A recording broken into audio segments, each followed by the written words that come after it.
Hello students, today we will study magnetic field pattern due to straight current carrying conductor और straight current carrying wire। तो magnetic effect of electric current का जो first video हम बताए थे, तो उसमें हम ओस्टेड एक्सपेरिमेंट पढ़ाए थे। ओस्टेड एक्सपेरिमेंट में क्या था कि एक current carrying wire magnetic field produce करता है। तो आज हम लोग को फाइंड करना है कि आखिर वो जो मैग्नेटिक फील्ड प्रोड्यूस करेगा वायर स्ट्रेट कंडक्टर, तो उसका पैटर्न कैसा होगा। तो सबसे पहले उसके लिए अरेंजमेंट समझेंगे। फिगर देखो यहाँ पर किस तरह से करना है, ध्यान से समझना होगा फिगर को एकदम। अगर फिगर क्लियर नहीं दिख रहा है तो अपना बुक निकाल लो और उस फिगर से मैच करो जो हम बता रहे हैं। सबसे पहले क्या करना है कि एक कार्डबोर्ड लेना है, दिख रहा है ना। एक कार्डबोर्ड लेना है। जैसे समझ लो कि यहाँ पर एक ये क्या है, कार्डबोर्ड है। तो कार्डबोर्ड में क्या करेंगे, बीच में एक होल करेंगे। यहां पर दिख रहा है एक होल किए और इसके थ्रू एक वायर पास करेंगे। ये है स्ट्रेट कंडक्टर, ये वायर दिख रहा होगा। वायर का एक एंड यहां पर हम नेगेटिव टर्मिनल से कनेक्ट किए बैटरी का, और इसका एक एंड है यहां पर पॉजिटिव टर्मिनल से कनेक्टेड है, और यहां पर एक स्विच लगा दिए। तो जैसे ही इसमें करंट पास करेंगे तो क्या होगा, यहां इस वायर में क्या होगा, मैग्नेटिक फील्ड बनेगा। तो मैग्नेटिक फील्ड का पैटर्न हम लोग को फाइंड करना, तो उसके लिए क्या करना पड़ेगा, सबसे पहले एक कार्डबोर्ड ले लिए, बीच में एक होल करेंगे, उसके बाद उसमें एक वायर को पास करेंगे और एक स्विच से उसको कनेक्ट करेंगे, और उसके दोनों टर्मिनल को फिर बैटरी से कनेक्ट कर देते हैं। अब क्या होगा कि ये जो कार्डबोर्ड है, कार्डबोर्ड में क्या करेंगे कि आयरन फिलिंग स्प्रिंकल करेंगे, पूरा आयरन फिलिंग स्प्रिंकल करेंगे, और फिर जेंटली इसको टैप करेंगे। टैप करेंगे तो जो आयरन फिलिंग है वो अरेंज हो जाएगा, और अरेंज देखो इस तरह से सर्कुलर होगा, दिख रहा है। यहां पर एक यहां सर्कल बना हुआ है, फिर ये सर्कुलर पैटर्न बनेगा, फिर यहां पर सर्कुलर पैटर्न। तो इसको कहते हैं कॉन्सेंट्रिक सर्कल।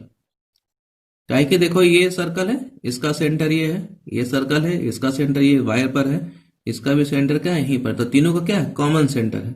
और भी पैटर्न बन सकता है, यहाँ 3 बना हुआ है। अब इसको देखते हैं, कुछ इंपॉर्टेंट पॉइंट इस पर बेस्ड। यहां पर यह क्या है, सेंटर है, तीनों का ये सेंटर है। जैसे से हम लोग दूर जा रहे हैं, है ना, तो इसका स्ट्रेंथ क्या हो रहा है, वीक होते जा रहा है। एक इंपॉर्टेंट पॉइंट है, समझ लो पहले क्लॉकवाइज और एंटी क्लॉकवाइज क्या होता है। जैसे देखो इस फिगर को, ये सपोज करो क्लॉक है, दिख रहा है।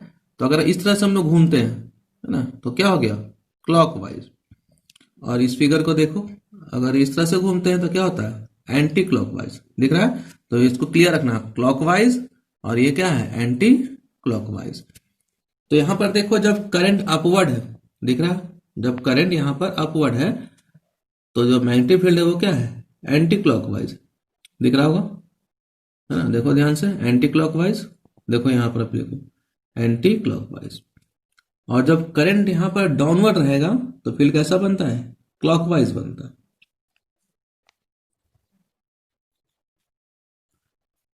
मैग्नेटिक फील्ड लाइंस जो स्ट्रेट कंडक्टर के यहाँ पर तुमको यहाँ पर पास दिख रहा है, वो सब क्या है, कॉन्सेंट्रिक सर्कल है। तो इसको ये पॉइंट को याद रखना कि जो magnetic field lines around a straight conductor और straight wire carrying current are concentric circle to centre lie on the wire. तो तीनों का सेंटर कहाँ पर है, इस वायर पर।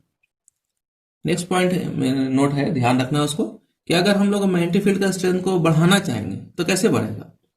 तो अगर हम लोग करंट के अमाउंट को इंक्रीज कर देते हैं, है ना, करंट के अमाउंट को इंक्रीज कर देंगे तो मैग्नेटिक फील्ड जो स्ट्रेंथ है इसका इंक्रीज करेगा। और यहां तो बताएं हम अभी, यहां से जितना दूर जाएंगे तो क्या होगा, इसका स्ट्रेंथ क्या होगा, वीक होगा। अब ये एक्टिविटी हम पूरे यहां पर लिखे हैं, इसको हम फिर से एक बार समझा दे रहे हैं। Let us take a straight wire A B, है ना, दिख रहा है वायर एक A B, and pass it through a cardboard sheet C. इस कार्डबोर्ड से इसको पास किया, यहां पर एक होल किया और इसको यहां पर पास कर दिए। And the ends of the wire is connected to a battery through a switch, ना, और इसका जो एंड्स है उसको बैटरी से हम लोग कनेक्ट कर देते हैं। We sprinkle iron filings on the cardboard, उसका फिर क्या करना होगा, इस कार्डबोर्ड पर आयरन फिलिंग्स स्प्रिंकल करना पड़ेगा। And then tap the cardboard gently, then we see that iron fillings arrange themselves in circles around the wire. जब हम लोग इसको जेंटली इस तरह से टैप करेंगे तो क्या देखेंगे कि आयरन फिल्म्स क्या होगा, अरेंज होने लगेगा। कैसे फॉर्म में, सर्कल बनाने लगेगा around the wire, showing that magnetic field lines are circular in nature. तो मैग्नेटिक फील्ड लाइंस क्या है, सर्कुलर इन नेचर, या हम बोले तो फिर कॉन्सेंट्रिक सर्कल है ना, सबका एक ही सेंटर है। अब कुछ नोट्स पॉइंट समझेंगे। The magnetic field lines around a straight conductor or straight wire carrying current are concentric circle whose center lie on the wire। तो जो मैग्नेटिक फील्ड लाइन से स्ट्रेट कंडक्टर में वो कैसा होता है, कॉन्सेंट्रिक सर्कल होता है, जिसका सबका सेंटर कहां पर होता है, वायर पर। सबका कॉमन सेंटर है यहां पर वायर पर। Number 2, the magnitude of magnetic field produced by a straight current carrying wire at a given point is directly proportional to the current passing in the wire। जो magnetic field का जो magnitude है, अगर वो increase करना है तो क्या करना पड़ेगा, करंट को इंक्रीज करना पड़ेगा। तो यानी वो क्या है, डायरेक्टली प्रोपोर्शनल है। अगर करंट को हम लोग डिक्रीज कर देंगे तो मैग्नेटिक फील्ड जो बना है वहां पर, उसका भी स्ट्रेंथ क्या होगा, वीक हो जाएगा या डिक्रीज कर जाएगा। Number 2, inversely proportional to the distance of that point from the wire. इस पॉइंट का बात हो रहा है ना, इस पॉइंट से जितना दूर जाएंगे तो स्ट्रेंथ क्या होगा, वीक हो जाएगा। तो ये हो गया inversely proportional. Third point, when current in the wire flows in the upward direction then the lines of magnetic field are in the anti clockwise direction. इससे पहले फिगर में हम दिखाए थे कि जब करंट क्या है, अपवर्ड है, तो मैग्नेटिक फील्ड लाइंस क्या था, anti clockwise. Number 4, when current in the wire flows in the downward direction, then the lines of magnetic field are in the clockwise direction। और जब करंट डाउनवर्ड डायरेक्शन में होता है तो मैग्नेटिक फील्ड क्या होता है, क्लॉकवाइज होता है। ये इससे पहले फिगर में हम समझा दिए थे, क्लॉकवाइज और एंटी क्लॉकवाइज। तो ये दोनों पॉइंट को तुमको ध्यान में रखना है, फिर एक इसी पर बेस्ड एक रूल बताएंगे तो उसे वो याद रहेगा हमेशा। Fifth point, as we move away from a current carrying straight wire, वहां कॉन्सेंट्रिक सर्कल बना हुआ था, जैसे जैसे दूर जाते हैं the concentric circle around it representing magnetic field lines become larger and larger। ध्यान करो उस फिगर में ना, जब लाइंस हम लोग बनाए थे तो धीरे धीरे पॉइंट से दूर जाते थे तो सर्कल क्या होता था, बड़ा होते जाता था, है ना, सर्कल बड़ा होते जाता था, indicating the decreasing strength of the magnetic field.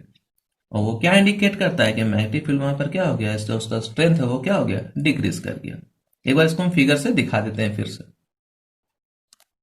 देखो ये फिगर क्या लिखा हुआ है, as we move away from a current carrying straight wire, जैसे स्ट्रेट वायर से दूर जा रहे हैं, the concentric circles around in representing magnetic field lines become larger and larger. देखो धीरे धीरे क्या हो गया, लार्जर होते चला गया। ये क्या इंडिकेट कर रहा है, decreasing strength of the magnetic field. Sixth point बहुत ही इंपॉर्टेंट पॉइंट, इसको ध्यान से समझना।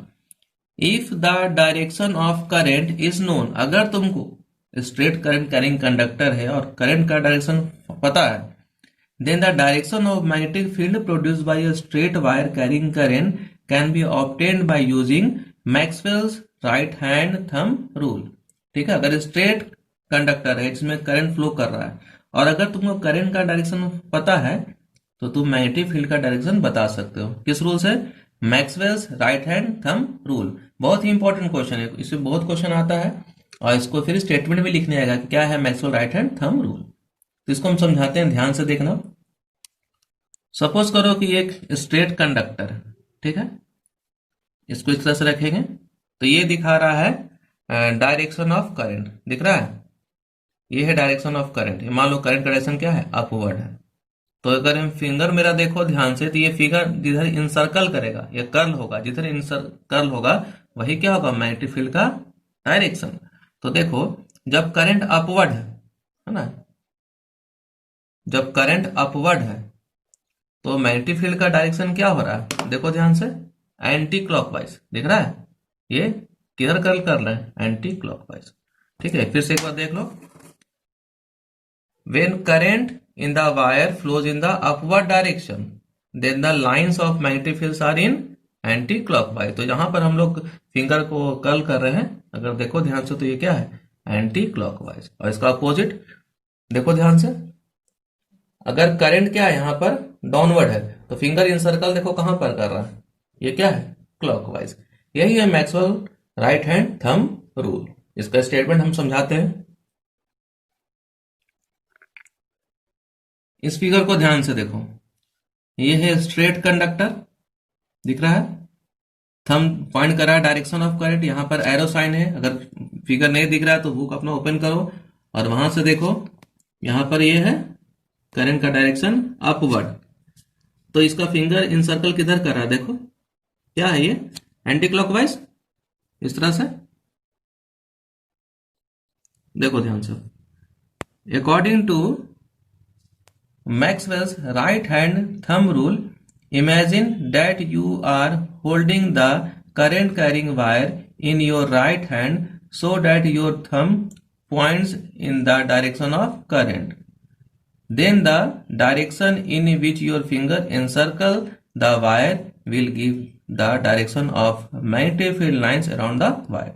Clear statement. Maxwell right hand thumb rule क्या बताता है कि इमेजिन करो इस तरह से कि तुम ये इस वायर को होल्ड किए हो, स्ट्रेट वायर को, है ना, राइट हैंड से, so that your thumb points in the direction of current. देखो थंब क्या कर रहा है, डायरेक्शन ऑफ करंट की तरफ दिखा रहा है ये। Then the direction in which your finger in circle, देखो इन सर्कल, है ना, जिधर जिस डायरेक्शन में फिंगर इन सर्कल किया है वही डायरेक्शन क्या होगा, मैग्नेटिक फील्ड लाइंस का होगा।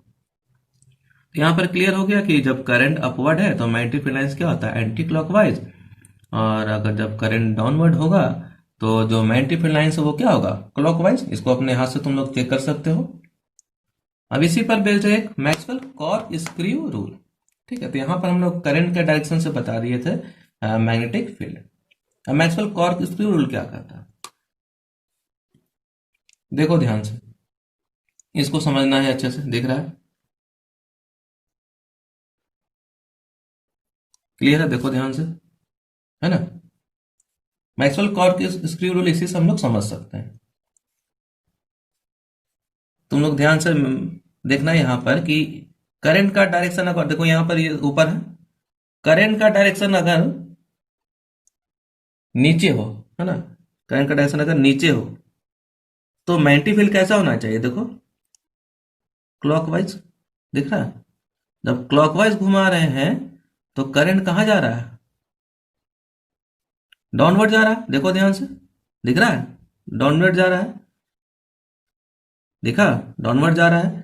और अगर मैग्नेटिक फील्ड लाइंस क्या हो जाए, एंटी क्लॉकवाइज हो जाए, देखो एंटी क्लॉकवाइज हो जाए तो करंट कहाँ है, अपवर्ड जा रहा है। यही है मैक्सवेल कॉर्क स्क्रू रूल। ध्यान से देख लो एक बार फिर से, है ना। सपोज करो ये कि, है ना, ये डाउनवर्ड है, तो देखो जब डाउनवर्ड करंट जा रहा है तो कैसे घुमा रहे हैं हम, क्लॉकवाइज घुमा रहे हैं, दिख रहा होगा, देखो गया ना। और इसको अगर हम लोग ऊपर करें, करंट को अगर ऊपर करें तो इसको कैसे घुमा रहे हैं, एंटी क्लॉकवाइज। तो when current in the wire flows in the upward direction, that is here, then the lines of magnetic field are in the anti clockwise direction. यही है मैक्सवेल कॉर्क स्क्रू रूल। अब इसको figure से समझ लो, यहां पर बनाए हुए हैं, देखो ध्यान से, डायरेक्शन ऑफ करंट क्या है, डाउनवर्ड है ना, तो मैग्नेटिक फील्ड लाइंस क्या होगा, क्लॉकवाइज होगा। According to Maxwell cork screw rule, imagine driving a cork screw in the direction of current, then the direction in which we turn its handle, जिस direction में उसका handle को turn कर रहे हैं वो क्या बताएगा, डायरेक्शन ऑफ मैग्नेटिक फील्ड या मैग्नेटिक फील्ड लाइंस। अब हम लोग देखते हैं कि magnetic field pattern straight conductor कैसे फाइंड किए थे, एक एक्टिविटी से। तो जैसे देखो यहाँ पर ये स्ट्रेट वायर है ना, इसको हम इस कार्डबोर्ड से पास कर दिए। अब पास करने के बाद क्या करना है कि यहाँ पर आयरन फिलिंग हम स्प्रिंकल करेंगे और इसको फिर बैटरी के टर्मिनल से कनेक्ट करेंगे। उसके बाद फिर क्या करेंगे, इसको टैप करेंगे, तो जो पैटर्न हम लोग देखे थे अभी वो पैटर्न यहाँ पर बनेगा, कॉन्सेंट्रिक सर्कल्स।